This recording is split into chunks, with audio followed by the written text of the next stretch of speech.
tujuan daripada kita adalah menciptakan a lifelong skater. Fenomena ini menunjukkan sebuah hal yang positif yang seharusnya sama-sama kita explore. Kira-kira apa nih yang bisa kita bagikan, yang kita bisa tambahkan, program-program apa, kompetisi-kompetisi apa yang mereka dapat lakukan sehingga mereka dapat melihat ini mau dibawa kemana. Halo guys, welcome back to our channel Port Ice. It's time to explore the ice. Dan di episode 3 kali ini saya ditemani oleh Pak Harijanto Leo, seorang narasumber yang sudah ekspertis di bidang ice skating dan beliau lebih familiar dikenal dengan panggilan Ko Epi. Ko ya? Apa kabar Ko? Baik. Mantap. Jadi hari ini kita bakal ngobrol-ngobrol santai aja tentang fenomena yang mungkin cukup unik dan menarik untuk kita bahas. Terutama di Indonesia ini saat ini itu kok fenomena yang menarik adalah banyak anak muda yang mungkin around 19, 20 something ke atas itu mulai bukan hanya sebatas mencoba ice skating sebagai sebuah kegiatan rekreasi, tapi juga mulai ada ketertarikan untuk belajar mengenai basic skill yang mungkin nantinya bisa dipelajari di atas es. Nah, kalau melihat tanggapan atau melihat fenomena tersebut, ada tanggapan dari KPI mengenai interest anak muda ya 20 tahunan ke atas yang udah mulai melihat ice skating bukan sebagai kegiatan rekreasi, tapi juga sebagai olahraga yang bisa diseriusi. Itu kira-kira ada tanggapan? Oke, menurut saya pada saat ini fenomena ini menunjukkan adalah perkembangan daripada olahraga ini mulai diminati secara lebih meluas dari berbagai kalangan. Betul. Dengan adanya ini juga menunjukkan bahwa sesuatu ini ice skating ini mulai dihargai sebagai sebuah olahraga, bukan hanya sebuah hobi, tetapi sebagai sebuah sport. Dan memang tujuan daripada kita yang ada di dalam ice skating ini adalah bagaimana kita memajukan sport. Tetapi kalau sport ini hanya digandrungi anak-anak di bawah umur 17 tahun, 18 tahun yang memang cikal bakal daripada atlet, nah ini akan membuat sport ini terhambat, ya tidak dapat berkembang lebih leluasa, lebih luas lagi. Sedangkan tujuan daripada kita adalah menciptakan a lifelong skater. Maksudnya olahraga ini umur berapapun masih bisa dinikmati, masih bisa belajar sesuatu walaupun mungkin secara teknikal nggak terlalu rumit lagi karena takut cedera, takut apa, tetapi masih banyak yang bisa dipelajari. Jadi menurut saya fenomena ini menunjukkan sebuah hal yang positif.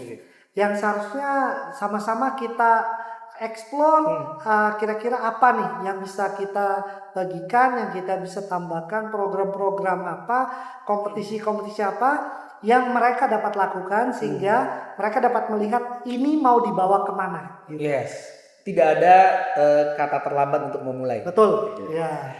Terlebih mungkin kalau kita flashback sedikit ke belakang, fenomena Winter Olympic ya yang kemarin cukup hangat diperbincangkan itu kan ada Alisa Liu ya. Itu fenomena ini juga agak sedikit mulai terekspos gitu justru setelah cerita di balik kesuksesan Alisa Liu itu juga mulai naik gitu. Ya. Nah, kemudian kalau dari pandangan Koepi sendiri nih tentang penguatan atau misalnya apa yang pelaku industri ice skating ini bisa berikan atau lakukan terhadap para skater-skater muda yang mungkin 20 tahunan ke atas tadi, adult gitu ya, untuk bisa belajar atau mendalami technical skill yang nantinya bisa dipelajari di atas es. Apakah misalnya kita berikan semacam pelatihan untuk para pemula atau misalnya kita bikin mini bootcamp atau training dan sebagainya? Menurut saya kalau adult itu ya, adult skating itu lebih ke arah komunitas. Ya, ketika ada komunitasnya, ada temennya, bahkan betul. akan lebih menarik gitu ya. Seru ramean gitu ya. Ramean belajar. Nah, di satu sisi juga ada kompetisi-kompetisi di mana kebetulan kompetisi ISI Asia ini bisa dinikmati oleh adult skater. Dan kita punya kurang lebih 28 sampai 30 competition per tahun. Ya. Nah, untuk dari sisi ISU kita juga ada di mana kejuaraan nasional kita mempunyai kategori adult. Ya, jadi mereka bisa masuk untuk mengikuti melalui kategori-kategori ini.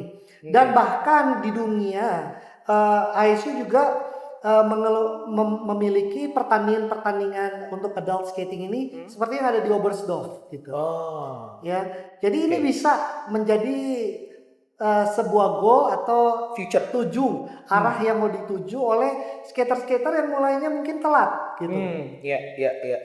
Bukan berarti mereka nggak akan berhasil, cuma jalur atau pathway-nya berbeda gitu. Iya. Ya bahkan saya sendiri start dari umur 17 tahun, di mana ice skating baru masuk itu cukup telat ya. Ya di tahun saya baru join di tahun 98. Cuma bukan berarti kita nggak bisa jadi sumbangsih terhadap perkembangan Ice skating ini. Makanya dengan adanya peminat-peminat dari berbagai kalangan, justru ini akan menumbuhkan rasa ingin tahu, rasa ingin ini mau dibawa kemana, rasa ingin mau maju melihat yang lain, dan akhirnya bisa mendorong sport ini semakin menjadi, semoga one day jadi national sport. Mantap. Iya, amin ya.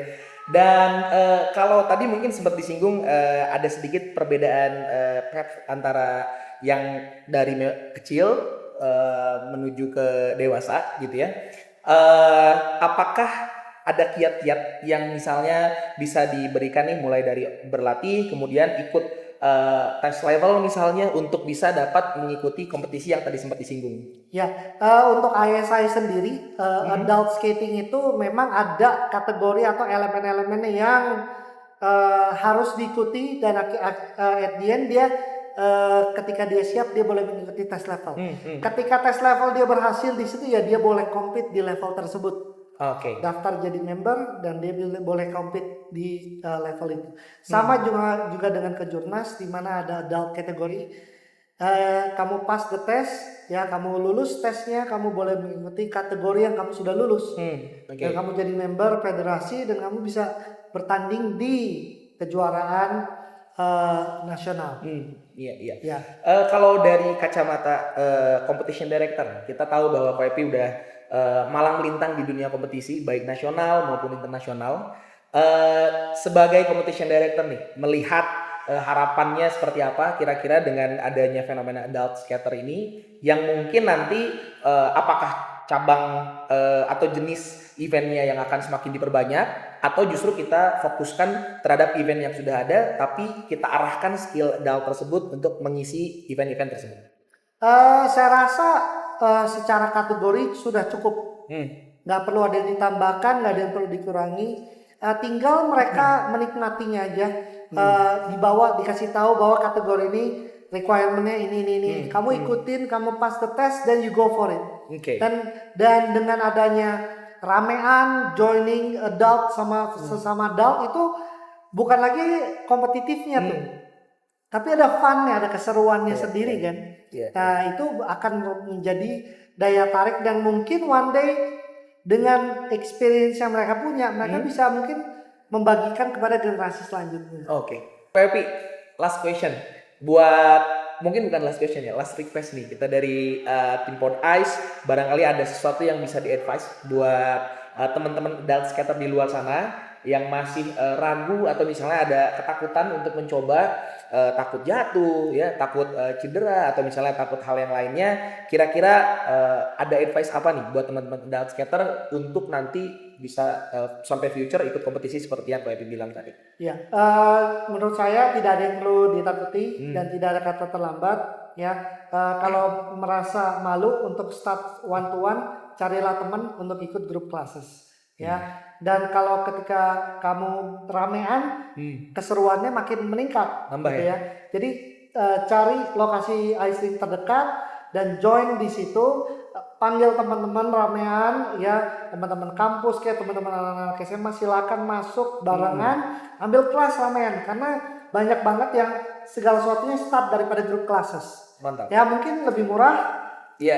Ya. Lebih seru. Ramean lebih seru, praktisnya bisa barengan. Iya. Ya nyoba hal-hal sesuatu yang baru, dan itu akan membawa kita semakin menikmati. Yes. Dari sisi ice skatingnya. Jadi kita ice rink sudah makin banyak. Di Indonesia ya udah belasan. Oleh karena itu cari lokasi ice rink terdekat, ya jangan ragu untuk sign up. Cari teman-teman, grup classes, gabungan, rame-rame, join dan nikmati experience atau pengalaman kamu gliding di atas es bersama-sama dengan kawan-kawan. Mantap. Thank you banget Pak Epi buat advice-nya, dan juga kita tunggu nih ya action dari teman-teman semuanya untuk bisa mencoba, mulai belajar hal baru, mulai mendapatkan teman-teman baru, networking juga. Mungkin di sana bukan cuma sekedar belajar ice skating secara teknikal, tapi juga bisa saling sharing pengalaman ya, sharing motivasi dan lain sebagainya. Baik teman-teman semuanya, terima kasih sekali lagi sudah menonton video di Pod Ice episode 3 kali ini, dan jangan lupa untuk terus pantengin channel kami di Pod Ice dan untuk menikmati beberapa episode lain ke depannya di episode-episode selanjutnya. Thank you semuanya.